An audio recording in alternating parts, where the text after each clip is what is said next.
Y ahora le damos la bienvenida a Andrea Amozón, que es la autora de varias novelas. Yo he leído las dos anteriores. La maestra Bernarda, que a mí me encantó, la he recomendado mucho cada vez que me preguntan por un libro histórico escrito en Chile por mujeres. Yo suelo recomendar la maestra Bernarda y y ahora olvidé el Las nombre. mujeres de la guerra. Las mujeres de la guerra, tu otra novela. Lo que pasa es que también me acordé de otra novela que me gusta mucho, de la Patricia Cerda, que también les recomendamos, que seríamos la otra autora que hace novela histórica en Chile. No hay muchas de ustedes. Es cierto, es un camino más bien masculino, ¿verdad? Escritores varones, digamos. Sí. Pero sí, fíjate que es lindo siempre explorar la historia desde el 50% que no estaba representado. ¿Quiénes Exactamente. somos nosotras, las chiquillas, las mujeres? Bueno, y además porque en tu caso parte de esa exploración, o por lo menos de las mujeres de la guerra, la maestra Bernarda, y también en este caso la pasión de las mujeres Milet, pasa algo que decía Rosa Montero en su introducción a Historias de Mujeres, ¿no? Que es que cuando empezamos a observar esas historias no contadas, empezamos a darnos cuenta que hay ciertas cosas de las que no se había hablado. Por ejemplo, que es algo que está muy presente acá en La Pasión de las Mujeres Milet, la tradición que busca, ¿cierto?, sostenerse a través de un apellido. Y en este caso, las mujeres Milet, ellas, parte de sus acuerdos con sus maridos es que el apellido va a ser Milet, que es algo que ellas logran, ¿no? Entonces, hablemos un poco de lo que tú fuiste descubriendo de cómo se organizó diríamos, grupo de terratenientes que llegan a nuestro país. En este caso estamos hablando a finales del siglo XIX, y porque la historia ocurre al principio del siglo XX, pero ya hay Milets instaladas en Chile, ¿no? Así que hablemos de ese contexto y luego vamos a ir a la historia específicamente. Sí, bueno, justamente tuvieron que salir de Francia en algún momento. La novela está tratando de recuperar esa historia perdida, la historia familiar, que creo que todos tenemos en nuestras vidas, ¿verdad? Pedacitos que no se hablan, que no se comentan, que se perdieron, ya sea por conveniencia las ocultamos o porque simplemente eran cosas escandalosas para la época. Y las Milet entonces tienen también estos episodios escandalosos que tratan de ocultar. Sin embargo, como yo creo que también nosotras lo hacemos, hay información oral que se traspasa de generación en generación y entonces se sabe que llegaron a Chile, ¿no? A instalar los viñedos en el Valle de Casablanca, que trataron de instalarse en el Valle del Elqui también, eso no prosperó, se quedaron aquí cerquita de Santiago, ¿verdad? Y tratando de, en el fondo, replantarse, como en esta cosa migrante que tienen ellas, que también tengo yo, que hay que tratar de armar huerto donde uno esté. Y eso está presente en la novela y también en nosotras, ¿no? O sea, cuando pasamos de un rol a otro, ¿verdad? Pasamos de un trabajo a otro, estamos siempre tratando de hacer casa donde llegamos. Eso en el fondo también está presente en la novela. Bueno, para la gente que no lo sabe, Andrea Amozón vive hace mucho tiempo en Estados Unidos, en Texas, ni más ni menos, que además, digamos, porque podría haber escogido espacios de Estados Unidos que fueran un poquito más cosmopolitas, ¿cierto? Más abiertos, pero Texas puede ser muy duro, puede ser como el gringo profundo, ¿cierto? Y eso tiene sus desafíos también, sin duda. Y como las hermanas Milet te toca enfrentarte a contextos culturales que son distintos y a ver cuáles son los desafíos ahí. Antes de ir a la historia en particular, quería preguntarte respecto, también hay algo que me parece muy lindo de la novela y que tiene que ver con el amor por las vides, ¿no?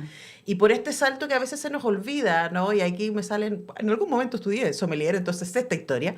Chile fue un lugar muy importante durante finales del siglo XIX y principios del XX, todavía lo es, sin duda, pero en ese momento porque se buscaban más tierras, se necesitaban más tierras para poder seguir teniendo viñedos. Y de hecho va a ser tan así que por una época importante, el Carmener solo existió en Chile, porque hubo una plaga en Europa que mató todas las parras de Carmener, y eso después de mucho tiempo se dieron cuenta, no, oye, mira, acá había, pensaban que era Merlot, después se dieron cuenta que eran Carmener, y eso significó, bueno, que de alguna manera Chile rescató una cepa que no era originaria de Chile, pero acá se resguardó, ¿no? Esto lo cuento como anécdota porque es el mundo en donde transcurre tu novela y de alguna manera da cuenta también de esa búsqueda, ¿no? De nuevas tierras y de toda la poesía que está alrededor del vino, de las viñas, de las vides. Cuéntanos un poquito lo que fue para ti investigar ese mundo. Sí, bueno, fíjate que en Texas hay viñedos que uno puede pensar, no, pero eso es desierto. No, es un estado muy grande. Bueno, en el Elqui también hay viñedo. También, exactamente. La cuestión es que haya agüita cerca. Entonces, Claro. como el Valle del Elqui está bañado por el río Elqui, muy cristalino, lo mismo ocurre en Texas, hay viñedos cerca y es posible hacer estas degustaciones. Y uno realmente cuando sale del país valora tanto más Sí. lo que tiene.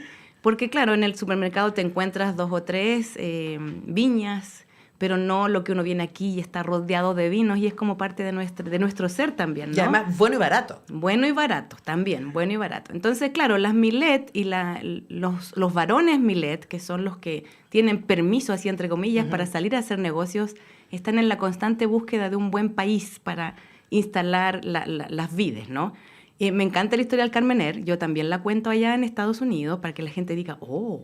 Sí, claro. Y además eso explica por qué el Carmener se transformó como en la cepa oficial chilena. Exacto, entonces imagínate que es un vino que estaba perdido, que de repente reaparece, y la gente nos empieza a ubicar, porque típico es como, ¿y dónde queda Chile? Entonces siempre hay que decir Brasil, Argentina, allá, y Argentina con los vinos de Argentina que son mucho más presentes allá. Me gusta a mí como instalar el tema del Carmener.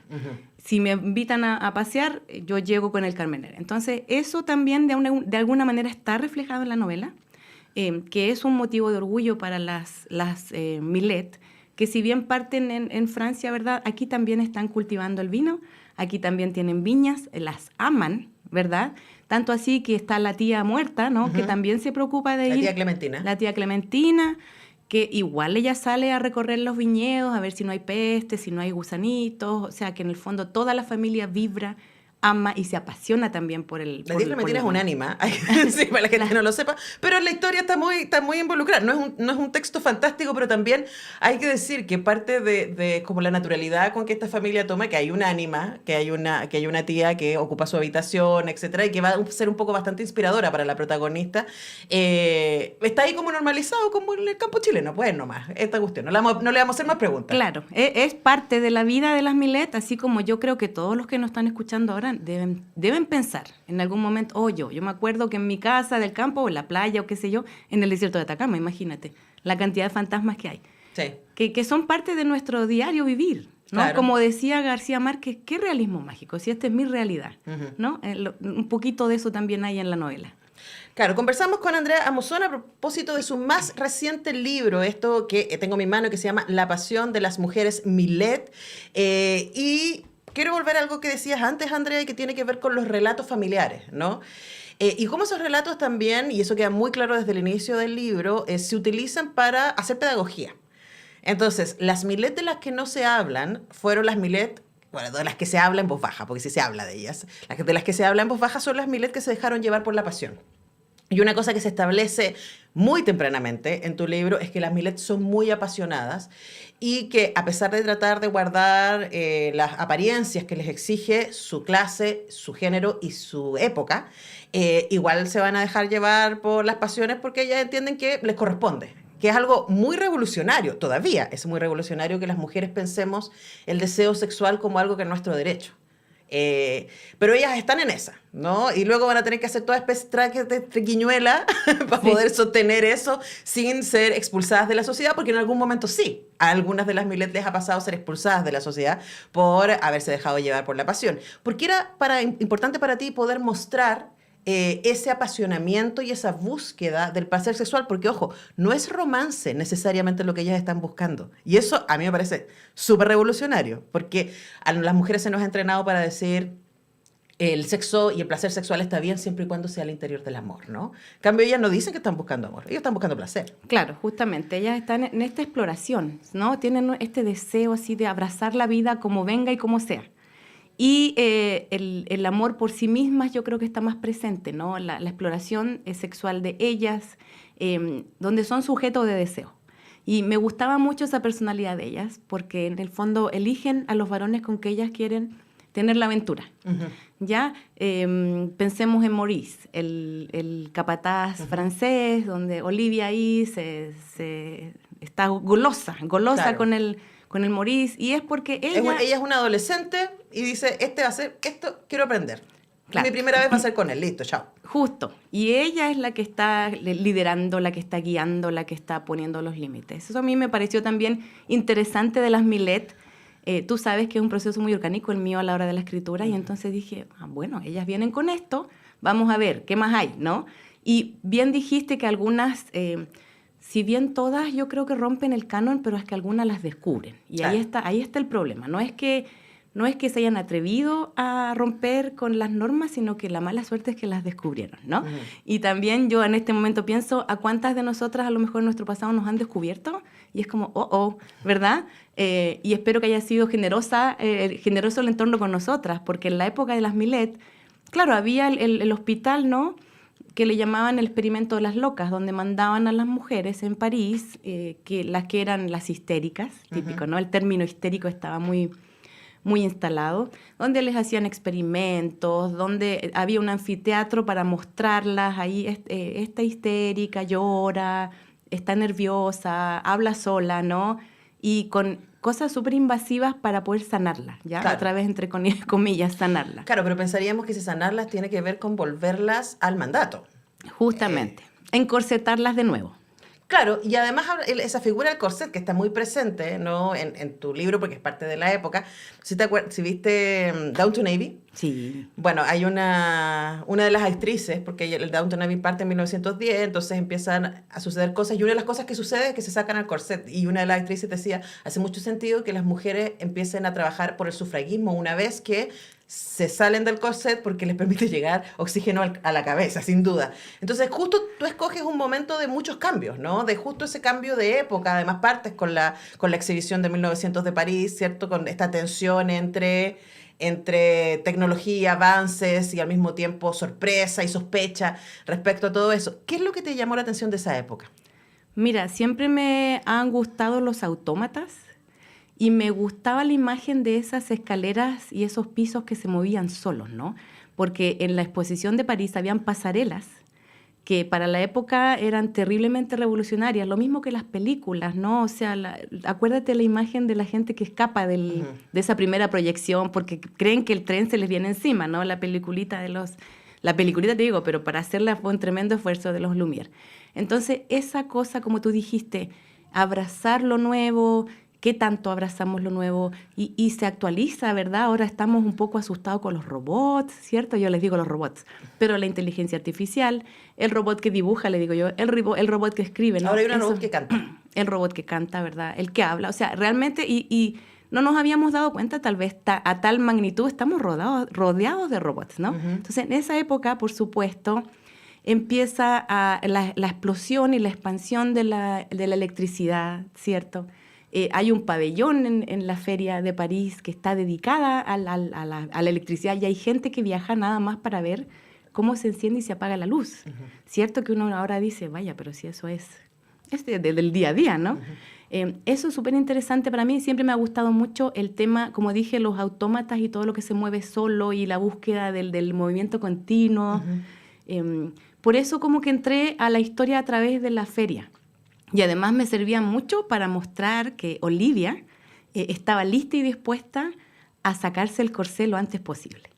Y claro, la feria como que para ella es una promesa de este nuevo siglo, donde ella aspira a tener mayor libertad, lo cual inmediatamente ella dice, bueno, parece que no va a ser, pero al menos a lo largo del camino tal vez se realice para sus hijas.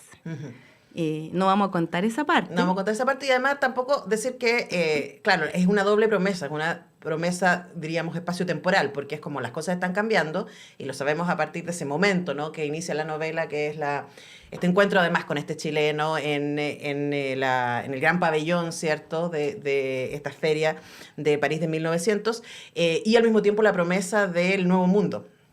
Y todo lo que se va a poder hacer, y luego, claro, se van a dar cuenta que también hay ciertos niveles de tensión y constreñimiento también en este lado del planeta. A eso se van a enfrentar las Milet.